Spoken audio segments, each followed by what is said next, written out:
What's good, YouTube? It's your main man, AB the Hero, back again with another video. And tonight we're talking Hornets versus the Rockets. This Hornets team is starting to get things back on the tracks, and we're gonna break some stuff down. Plus, I got a surprise. Let's go. AB the Hero, back at it, baby.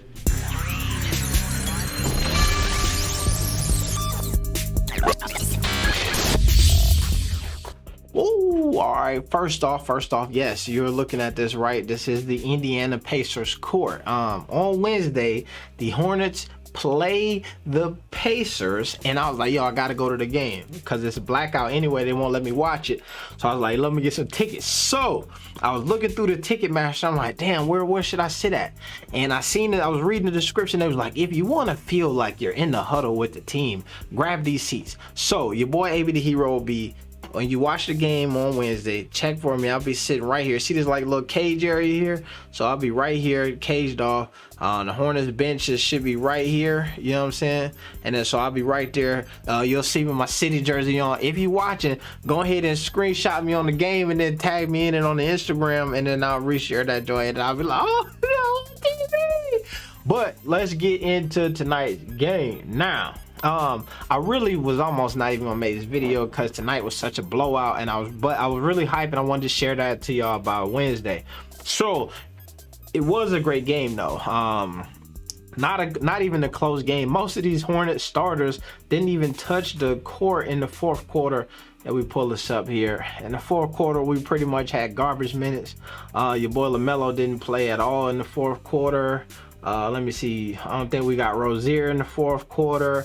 So that right there says, yo, great game. And for somebody who had just bought tickets for Wednesday's game, I was sitting there like, please don't get hurt right now. And I just paid for these tickets, you feel me? So let's get into the game. The big storyline to me of tonight's game, and this is something I was saying before, if you watch my last game recap, it looked like the wheels was falling off for this Hornets team. They on that West Coast road trip, and they be struggling when they go out west, right? And then so some folks I know, I read the tweets and all of that stuff, and they like, yo, we gotta make the moves, we gotta. And this team here, when they have everybody suited up and they on the East Coast, they look like a different team. Tonight, Terry Rozier looked like the Terry Rozier that we seen last season, who was #2 in the league in catch and shoot threes. Shot 58% from behind the arc.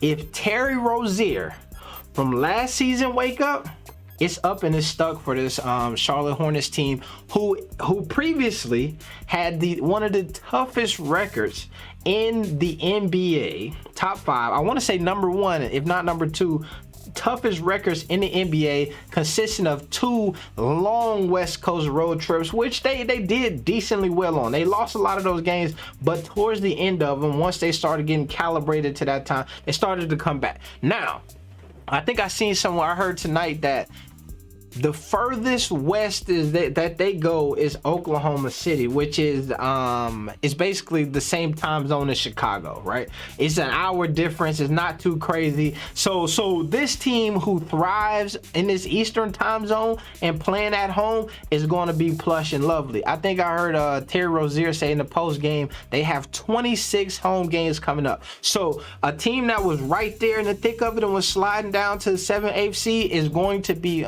have a chance to start surging back to the top of the rankings in the Eastern Conference. So expect this Hornets team to be really good closing out this season. If they can make some moves before the trade deadline, that would be excellent as well. But I think that as constructed, they got a pretty good team, and it's still ahead of schedule. All right, let's see. Tonight, obviously, we didn't see guys play the full, like, you know, I mean, their normal minutes. You had Melo with 24 minutes. Like I said, he probably would have had an extra 10 minutes. So this stat line is 16, 7, and 5 was good, but you also got to take into account he didn't even play the whole entire fourth quarter. Shooting 57% from behind the arc and 50% from the field. I feel like Melo is such an interesting player to watch at times, because even if you go back and you've seen that video that I had where we were looking at them as kids, he is going to shoot it, and at times it seems like he's just taking some sporadic shots, and you're like, damn, but that's his game. I think he crossed and then stepped falling away 3-pointer or something like that off the foot and airballed it. And so if you see those couple of shots, you be like, man, he's struggling from the field tonight. Then you look at it, 50% from the field, 57% from behind the arc. And it continues to be one of those guys who really always finds something else to kind of get himself going. And this is all right. So I think that's what we caught from LaMelo tonight. Your boy Kelly Oubre played pretty well as well. This Hornets team with 1, 2, 3, 4, 5, 6, 7 or 6 players. 1, 2, 3, 4, 5, 6. 6 guys on the team tonight who got into double digits. An excellent game all around from this Hornets ball club. Even James Bouknight came in there at the last second, got his little 5 minutes off, and then and really started trying to go to work. And so I'm excited to see where he goes. I'm still sad that Vernon Carey has been lapped even by JT Thor in a position where they called him up last year and he came in and looked like he was about to do something, and then all of a sudden is just pretty much on the team right now and is stuck in a role where he's developing. I will say, and the Charlotte Hornet related news, there's a lot of movement happening from that Charlotte Hornets G League squad, the Swarm, where players signing 10-day deals or whatnot and going throughout the league. So when the season starts January 5th, expect your boy Jello to get some solid minutes because he's definitely moving up the depth chart as guys who were listed in front of him are starting to move away and go play on other teams due to these new protocols and hardship signings that teams can do. So overall, man, a great game tonight for the Charlotte Hornets, and a lot of them are super excited as well about playing at home. Let me see, I had this clip here from it felt great to have a home game, and it felt great to have so much support from the fans. Them coming your boy Mason Plumlee was really cool. Yeah. And there's a clip as well from let me see, Terry Rozier, and that was something that they both drove home was, yo, we're excited to be playing home and be back on the East Coast. I just think that was our focus going into the game, and when we start games defending it, it's a good thing for us. So to hold a team under 100 is something that we can be proud of for sure. And yourself, you had 13 points in the first half of that. Okay. Yeah. Yeah. The guys were really giving me some easy ones. Melo found me a couple times. So just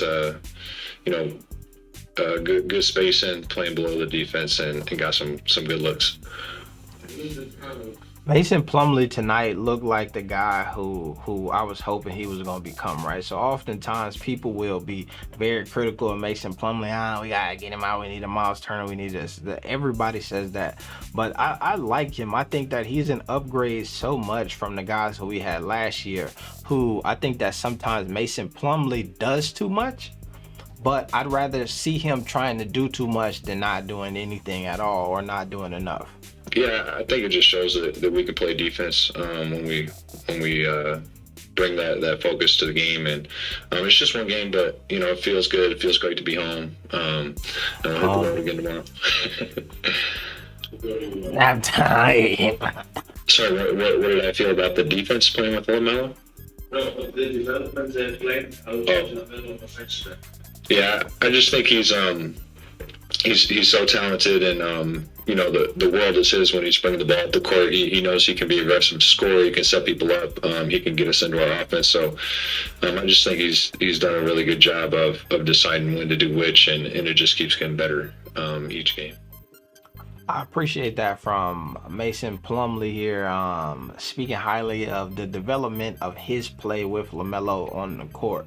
Even in his his like little segment there, he talked about, hey, you know, I was hoping, because Melo found me a couple times. We seen Mason Plumlee turn into Shaq a bit there. So I appreciate that, and I think that LaMelo's development and his development will only rise all the ties for this team and all of that jazz. So solid game tonight, man, from this squad. Your main man, AB the Hero. We finna get up out of here. Also, tap in with me on Wednesday, cause we gonna be out there. You feel me? Yes. I'm excited about it. If you can tell, man, we out. Be the hero. No, not peace. Plus one. Triple B's. We out.